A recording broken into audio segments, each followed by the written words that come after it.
All right. Good afternoon, everyone. Good afternoon. I'm Yuman Sang. I'm the founder and CEO of TurnZero. And with me is Caitlin Law, my colleague from TurnZero. And if you don't know TurnZero, we help your customer success teams really understand your customers, onboard them correctly, make them successful, and help them fight churn. So today, we're going to talk about essential metrics for your customer success teams. And these are the essential metrics that are overlooked. So why are they overlooked? Okay, so folks like myself, like your investors, your board, they're obsessed with NRR, net revenue retention. They're obsessed with NPS, net promoter score. And these are super important. I'm obsessed with those as well. I mean, I think those are top line metrics. But there's a difference between what the board wants to see and what your chief customer officer is doing. So these are metrics that are overlooked, but are super important to your chief customer officer, the CCO. So let me hand it over to Caitlin. She will go through some of them. Hey, everyone. So the first metric that I want to talk about today is your up for renewal amount, or UFR. So this number is a clean representation of the dollars that you can retain. So a lot of customer success leaders don't have the tools or don't have the knowledge to accurately calculate this number, but it is really important to prioritize doing that because it's the foundation for assessing healthy revenue across all of your other categories. So there are 3 things that you can do right now to help find UFR. The first is identify your source of truth. We all have a lot of systems that we enter a lot of financial data into, and that shifts and changes, but you want to make sure you know exactly where to look for UFR and that everybody's looking at that same spot. The second thing is to build a culture of data cleanliness. Like I said, we keep layering on financial data, changes on contracts, things like that. We want everyone across the board to be obsessed with keeping clean data. And that comes to the third point, which is partner with your RevOps team. UFR is established in the sales cycle, and it carries with that customer through and through every renewal cycle. So your RevOps team really needs to understand where sales needs to put that amount and where every other team is going to look at that amount through and through.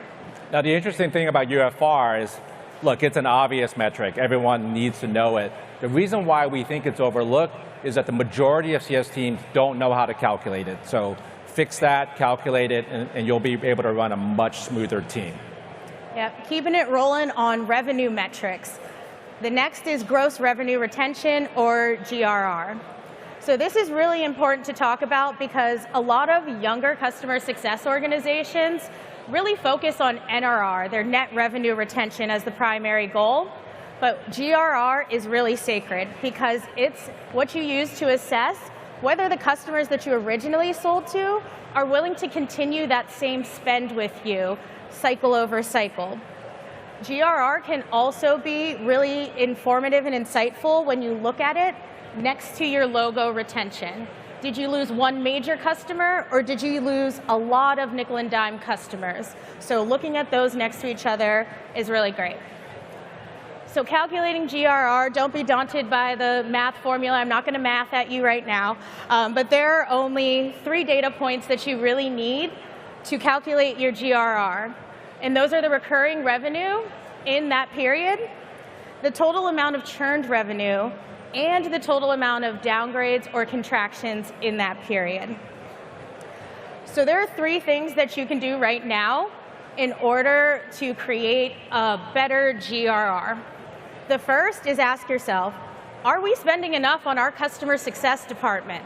If you're not spending 5 to 15% of your company's revenue on your customer success department, you really need to revisit that and make an investment in your customer's experience. Because our number 2 is being obsessed with onboarding. Onboarding, as we all know, is the make or break moment for whether or not your customer is going to be satisfied and renew with you.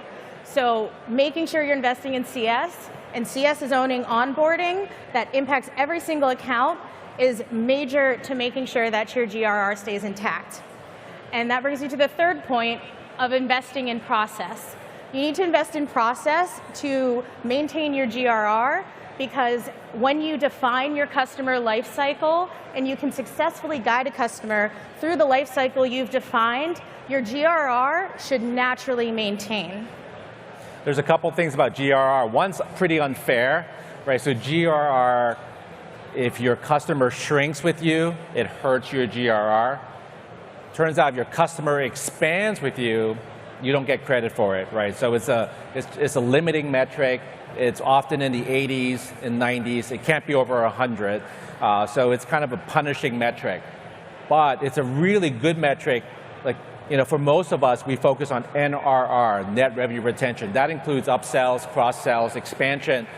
A good sales team, can really hide the sins of a bad product, right? So if you have a pretty good NRR, but a not so good GRR, you got to be careful as a founder, as a CS team.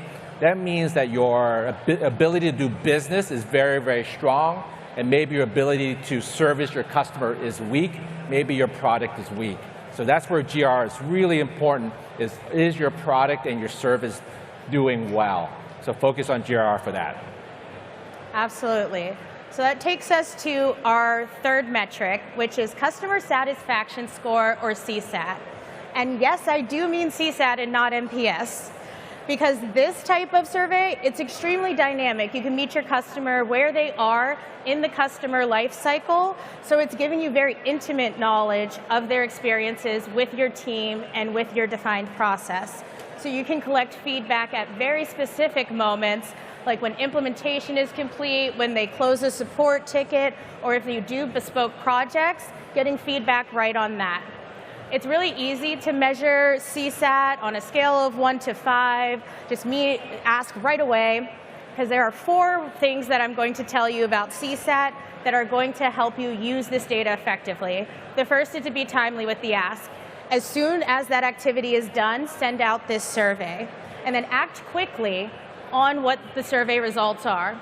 If they give you a low score, like a 1 out of 5, talk to them. Why did that happen? What was your experience? How can we fix it? If it's a 5 out of 5, also talk to them right away. Thank you so much. What were the positive experiences that you had, so that we can lean into that a little bit more? The third is to go for a high response rate. We're going to throw a lot of surveys out to everybody who was involved, but we really want to see a lot of people giving us a survey response. And in order to do that, you would kind of need to be flexible with how you're going to be surveying. You can send it via email, but there are other options. You can ask live, you can send an in-app pop-up, you can do a lot of different things to increase your response rate and therefore validate the numbers that you're getting. The fourth is to segment by user type. While we would all love to believe that everyone's opinion is as important as the next person's, it's not true. We want to know what the executives think. We want to know what the decision makers think. We want to know what our buyers are thinking, and we want to be able to pull out those folks when we are assessing that data. So let me make a comment about NPS versus CSAT. Bottom line, you need to do both. You need to ask for an NPS score once or twice a year, and you have to ask for a CSAT score once something happens, something is done, a ticket has been completed, an implementation has been done, right? So a CSAT is, are you satisfied with the service you just got, implementation, whatnot. NPS is, would you recommend, my company to a peer? I love NPS. My CCO loves CSAT. I like NPS because I care about the product, I care about customer success, I care about customer support, and my CCO cares about, is my team functioning well? So really 2 different things, but both super important. Which then really leads me to the key takeaway here of all these metrics, right? There are really 2 different types of metrics. One is about managing your CS team. We talked about that today. That's UFR, that's GRR, that's CSAT. These are metrics that are underutilized, and also sort of underwhelming for most executives, but super important for your CCO. When I'm managing a company, I care about NPS, I care about NRR, and then as my company gets bigger and bigger, I really, really care about GRR. Okay, so think about all those things when you think about all your customer success metrics. Kayla and I are here to answer any questions you have, and you can also visit us at booth 241 in Hangar West. So come by and say hi. Thanks, everyone. Thanks for Thank taking the time. you. Appreciate it.